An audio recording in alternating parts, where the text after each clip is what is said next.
It's a common question that I've been getting from guys who are curious about why extremely wealthy clients of mine would choose to live in this region, which I'm dubbing New Europe.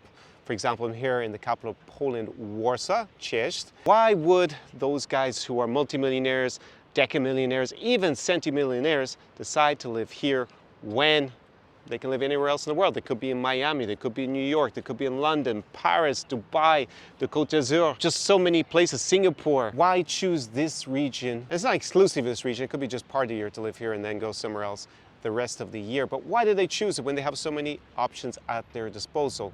So in this video, I'm gonna outline, give you examples of clients who have moved to this region for at least 3 months per year and sometimes the entire year. And then I'm going to give you one example of a client. It's actually going to be a composite of 2 clients who haven't made the move but may do so in the future, and some of the limitations that they face with respect to moving for a longer period to this region. Of course, it doesn't have to be necessarily Warsaw in Poland. It could be other cities like Prague in Czechia, Riga in Latvia. Obviously, prior to the Russo-Ukrainian war getting more intensive in 2022, there were a lot of my clients were moving to Kyiv in Ukraine. So let's get into it, and I will impart my wisdom, my analysis about these type of clients and why they choose New Europe over other regions in the world. Watch me.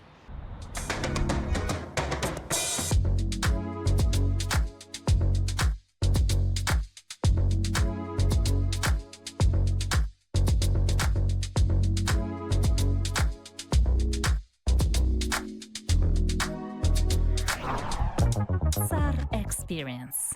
So for the purposes of this video, I'm going to divide my clients into 3 archetypes. So 3 types of millionaire clients can be normal millionaire, decamillionaire, or a centimillionaire. Now, archetype number 1 is the entrepreneur businessman. So these are guys who are very shrewd at investing their capital in order to get massive returns. And they are actually buying up quite often bricks and mortar businesses, which actually, when you look at the type of industry they're in, it doesn't sound very sexy at all, but they're able to make extreme amounts of money by doing this and hiring then top management to actually run these operations day to day, which then allows them to remove themselves, geographically speaking, and actually spend their time over in this region. Some examples I've seen from clients are doing things as dull as running laundrettes, car washes, storage space, those kind of things, and they are able to make extreme amount of money doing it. Of course, you could manage real estate in the same way, and that would allow you to geographically take yourself out of the equation for most of the time, unless you need to be back for certain things, certain meetings. Maybe you have to be in situ at times, but of course you can always return when you need to do that. Now, archetype number 2 for these millionaires is something that is a little bit more sexy, and that is trading. Of course, crypto trading is one very obvious example. These are the kind of guys who can make a lot of money very quickly, but also lose a lot of money very quickly if their skills let them down and make a bad trade or 2. So that is kind of, I guess, pretty obvious that you can trade from more or less anywhere these days. You don't actually need to be based in the United States in order to actually be geographically there all the time to do your trades and to manage them. You can set them up even with software. So that is a very common archetype, I would say, in terms of my millionaire clients, that they are trading in something, not necessarily crypto, can be something that's a little bit more traditional in terms of trading. Now, the third archetype of my millionaire clients is something that is a little bit trickier for them to manage in terms of removing themselves from the business. And these are guys who normally have a business based on a service that they need to deliver in person. So it can be something like being a lawyer. I was a lawyer myself in the past, or maybe a doctor working in the medical profession in some way, and they are paid a lot of money. However, they are required to be there in person in large part, and that then creates an issue if you want to spend a lot of time in this region and you're making all your money over there, maybe in the US or in Western Europe or somewhere else. Now, obviously, a solution like from the law firm days is to become partner in the law firm and then gradually be able to delegate as much time as possible so that you could actually work as much remotely and just return when you actually need to be in person. A lot of things are done online, especially if you're a lawyer, for example. But if you're a doctor, you actually need to see the clients in person. You would need to build a medical practice, and that can take quite a number of years to build up, where you start to remove yourself as much from the business and spend always your time in this region. It could be, Moldova, Ukraine, Poland, Romania, Czechia, the three Baltic states, somewhere like that. That is something that takes these guys a little bit longer to figure out, and they're often the clients that spend less time here and actually come more for the experience of the trips rather than actually spending 9 months a year or something like that. That is not realistic, at least in the beginning.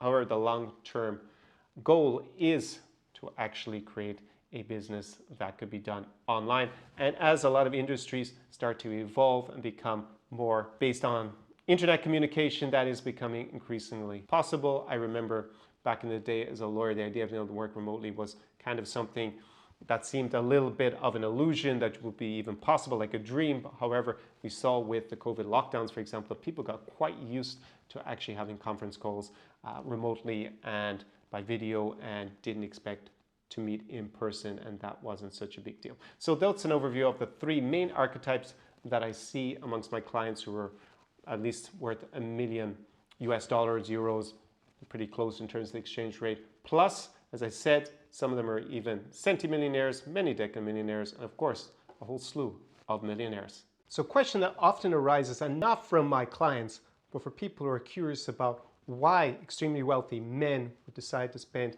so much of their time in a region that I dub New Europe, is, Connor, why do they go to cities like Krakow or Prague or Warsaw or Gdansk or Riga or Stalin, Vilnius, Kiev back in the day, Odessa, Malmö, when, of course, they can well afford to go and live a luxurious lifestyle in Miami or LA or New York City or in Dubai, for example. That's one that often comes up. Everybody, no matter how wealthy they are, I guess if you are a deca billionaire or a centibillionaire, maybe money stopped having any real relevance to it, and it's all about trying to acquire more power. But for everybody else, if they are a millionaire, a decamillionaire, a centimillionaire, and maybe even a billionaire, they are always interested in better value for money, because with that you can, of course, upgrade your lifestyle no matter what price point you're actually at, no matter what your budget is. Even if being a centimillionaire or a billionaire doesn't seem like you would have actually a budget constraint, you can always get more value for money. And that is something that is really appealing here, because this is not some sort of backwater. There are the luxurious upscale venues and activities and lifestyle to be led here in this region, in one of these cities that I profile. It is not like 30 years ago where really I would question your sanity in terms of coming here if it was for the luxurious lifestyle. But nowadays, you just get a comparable lifestyle with it being a little bit lighter on your bank balance overall. There are other things that are unique, I think, just to Europe in general. It's very compact, and there are those amazingly beautiful historical centers. There's also a particular cultural vibe.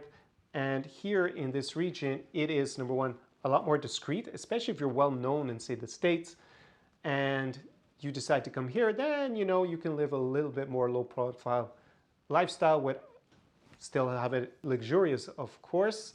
And on top of that, there are things like less government bureaucracy, can be even tax advantageous to be based here.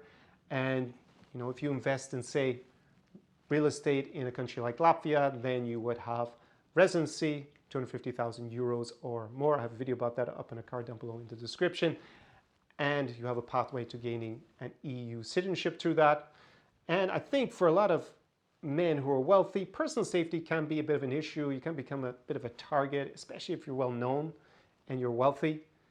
Then here, just homicide rates are extremely low compared to North or South America, for example. And then petty crime is way lower statistically here than it's going to be in, say, Western Europe. Never mind North and South America, which is off the charts. For example, in Colombia, Medellin, they seem to be just like taking out foreigners, tourists, people who move there who are quite wealthy or poor, just as like a national sport. It's pretty horrific, whilst you don't have that happening in this region. So that can be rather comforting and quite attractive. And on top of that, most of these guys, at least they start off single. They probably don't end up single for too long, because here, this region is world renowned for the absolutely stunning beauty and values of the local women. And for example, Estonia is the country in the world with the most models per population, and Lithuania is number 3, and number 5 is Latvia, just to give you a sample. But basically, overall, in this region, women are known for their beauty. And us guys, when we first see women, we're more visual. It's not the only thing we look for, of course. And for a lot of extremely wealthy men, also the values can be more appealing. There's less of a boss babe culture, for example. And if you were already making, tens of millions per year, that's probably less of a priority for a lot of these guys than it's going to be, say, for guys middle class in the US, where a second income can obviously make a huge difference, and a woman focusing on her career would probably be more appealing. That is less what happens in this region. I'm not saying that they're Stepford wives, not at all, or women don't work or anything like that. However, they do tend on average to focus a little bit more on the family life than on their career than you're going to see on average in, say, North America or Western Europe. So those are things that are quite appealing for extremely wealthy guys. There are also lots of luxurious resorts to go to. Of course, they can do the same in Florida or in the Emirates or somewhere else. However, they can also do it here. If it's the Black Sea, if it's the Baltic Sea, you can have these amazing experiences. You can go do the winter spa experience.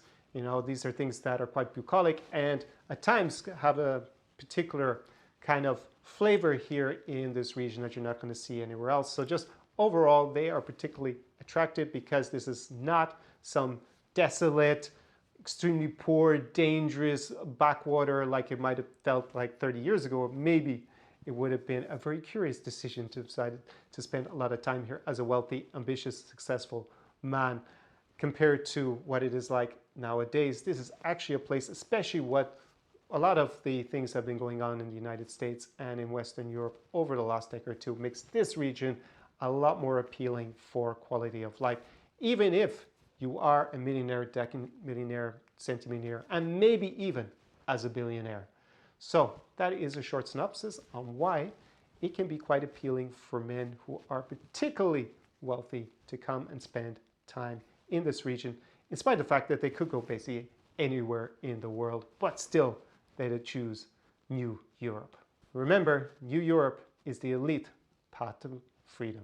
This is really, really exciting to see. So get your yacht ready, because it could be parked off the waterfront here in your private penthouse overlooking the Gulf of Riga, and it's all up to you whether you want to come here and check it out, be one of the first. So it's quite sunny at the moment. You should be able to make out just behind me the most prestigious building in Poland, and that is where my millionaire clients, whether they happen to be multimillionaire, decamillionaire, or centimillionaire, that is one of the places they are interested in either renting while they're here or investing in as, looking forward to the future and what that property might be valued in, say, 5, 10, 20 years. Who knows? Sky's the limit, quite literally, as we look at that skyscraper. So maybe you are not quite a millionaire yet, but working on it, and you're going to come here along with my millionaire clients to Warsaw in Poland, or somewhere else in this region that I'm dubbing New Europe.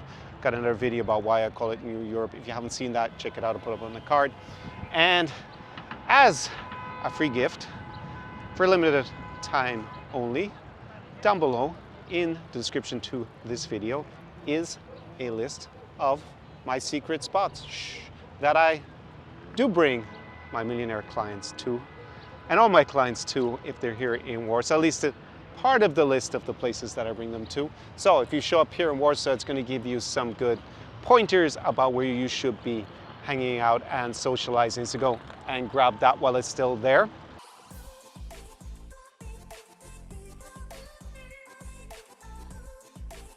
Kochanie, miłość czy pieniądze? Oj, to trudne pytanie. Miłość czy pieniądze? Miłość. Miłość. Pieniądze czy kochanie? Pieniądze.